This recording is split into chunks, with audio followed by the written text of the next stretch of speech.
Hello, hello, hello. Welcome to the Basis of Calculus, part 1 of 2. This video is meant for a summer session and also just a fabulous reminder of some of the basics that go into calculus. But in this video, I'm not going to talk about any big calculus techniques. This is a big background information video. Definitely, you should have seen this all before, but I just want to prime you for things to come. Let's start with the first topic, which is lines have a constant rate of change.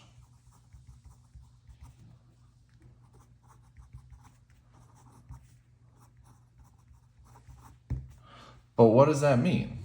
Constant rate of change. And you spent a lot of time in Algebra 1 learning about lines and their rates of change. That just means that if I were to graph a line here, I'll literally graph a line for you.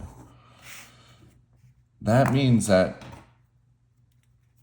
the step, if this is 1 and this is 2 and this is 3, stepping from 1 to 2 will create the same change in y as stepping from 2 to 3. Not in this example, obviously, but that's the general idea. Now, that you saw a bunch of different uses for this when you were in Algebra 1. Things like a car is driving for 60 miles an hour for 5 hours. That's you can plot that, right? If this were hours and this were distance, right? Cars travel at a constant rate, or money in a bank account might grow at a certain rate, or I don't know, if you're hiking, you're going to gain a certain amount of elevation. All different uses. Now, this was Algebra 1. What did you spend what did you do in Algebra 2 and what did you do in pre-calc? Well, you learned about things like quadratics, right? Y equals x squared. Those had this, curvy shape. You learned about exponentials. Y equals 2 to the power of x. So now you're going from, if we just do y and x, 1, 2, 3, 4, 5, 1, 4, 9, 16, 25, right? This difference is 9, this difference is 5, this difference is 7, right?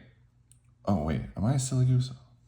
I'm a silly goose. This is y equals x squared. Same idea, right? Rate of change is changing. Exponentials, x, y, 1, 2, 3, 4, 2, 4, 8, 16. This rate of change is not constant, right? If we were to plot these numbers with y equals, 2x plus 1, nothing crazy here, right? 1, 2, 3, 4. Let's see. 2 times 1 is 2, plus 1 is 3. 2 times 2 is 4, plus 5, and then 7 and 9, right? This rate is constant with a line. Quadratics, exponentials, we get these changing shapes, right? Because the rate of change is changing, right? From here, 3 to 5, 5 to 7, the rate of change is not constant, right? 1 to 4, we call that like the second difference in Algebra 2. Now, you've also learned about sine curves, crazy things like that, right? Where their rate of change is going to be absolutely wild. Sometimes it's positive and then it flattens out, and then it goes negative and then it flattens out again, and then it goes positive and then it flattens out again, right? But ultimately, the idea is what you've spent the last two math classes doing is investigating functions or these equations that have inconsistent rates of change. Okay? So, big idea number 1. Lines have a constant rate of change, but nearly every other family of function, exponentials, sine curves, logarithmic curves, so on and so forth, they do not. But slope will come back. Let's return to that big idea of slope, though. All right, what is slope? Slope, you're going to tell me is rise over run, or delta y over delta x if you took physics, or maybe your algebra 1 teacher did that. This triangle thing is called delta. It's a Greek letter, kind of like D, stands for change, right? Or we could literally just write it out. Change in y over change in x. And with lines, the change is constant, right? Going from 2 to 3 is the same from going from x equals 1 to 2 is the same as going from x equals 2 to 1 is the same as going from x equals 2 to x equals 3, x equals 3 to x equals 4, and so on and so forth.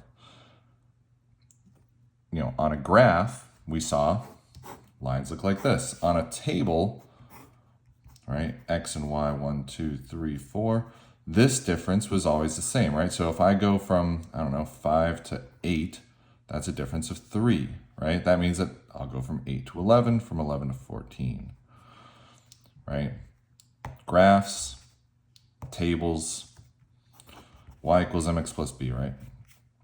Y equals 2x plus 1, I wrote earlier. 2 is the slope. 1 is the y-intercept. And so on and so forth. Slope is the rate of change, and the rate of change is constant. Now, let's investigate, let's talk about equations of line for a second. But slope is rate of change is rise over run, right? Change in y over change in x. We can do a few things with lines. One thing that I want you to remember is point slope form of a line.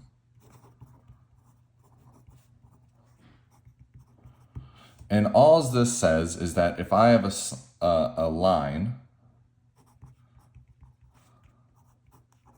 with slope m that passes through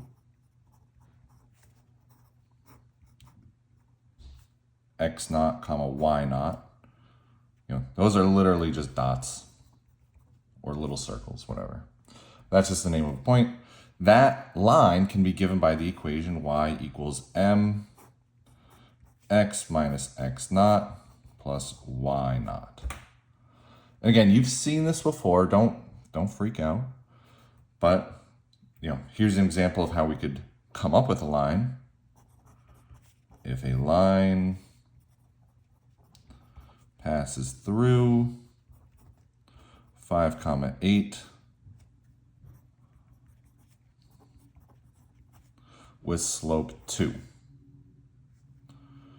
The equation for that line is y equals, now we're just going to take m, which is my slope, 2, open some parentheses. This x stays the same, x naught, 5 plus 8. This is the equation for the line that passed through 5, 8 with slope 2.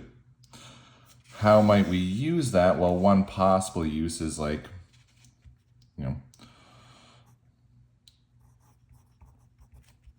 what is the y-coordinate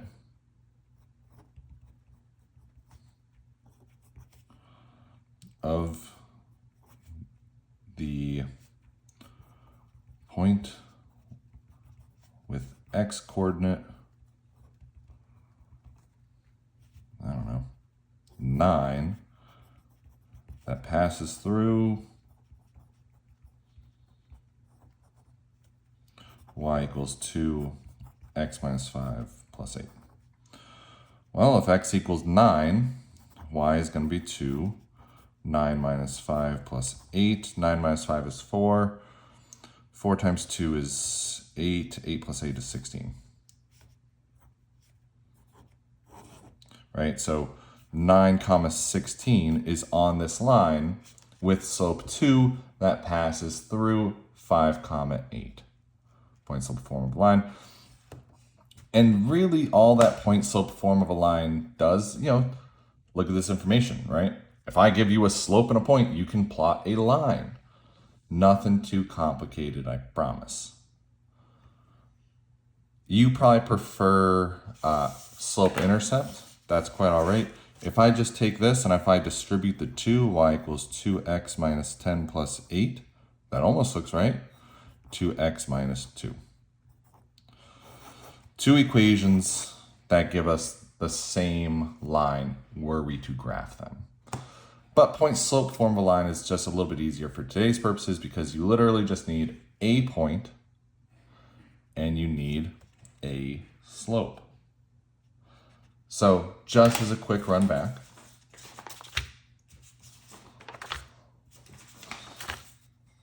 lines have a constant rate of change, right? Their rise over their run is always the same.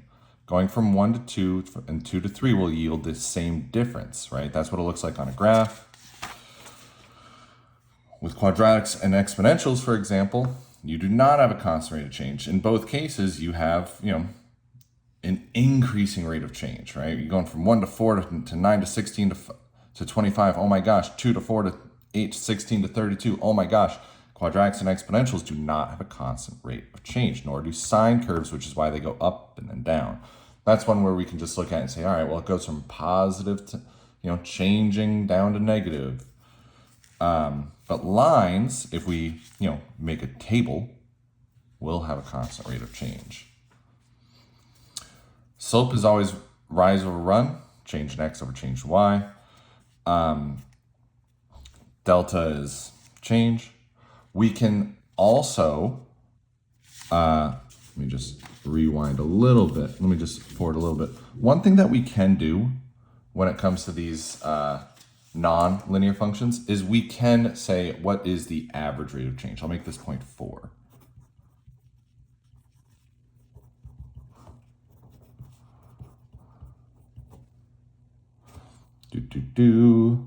Right? If we know that y equals x squared, right? The average rate of change between x equals 2 and x equals 5. Well, if we think about that on a graph, right? 2, go with 4, 5 would be very high up here at 25. Well, if I want the average rate of change,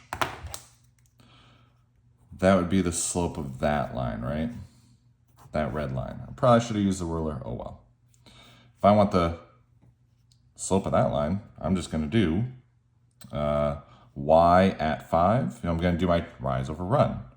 25 minus 4 over 5 minus 2. 21 over 3 equals 7. So the slope of this red line is 7. And that's the average rate of change between 2 and 5. But that's not telling us exactly what happens at 2. That's not telling us what happens at 5, right? Because this rate of change is changing. But average rate of change is going to be a big idea, right? Because,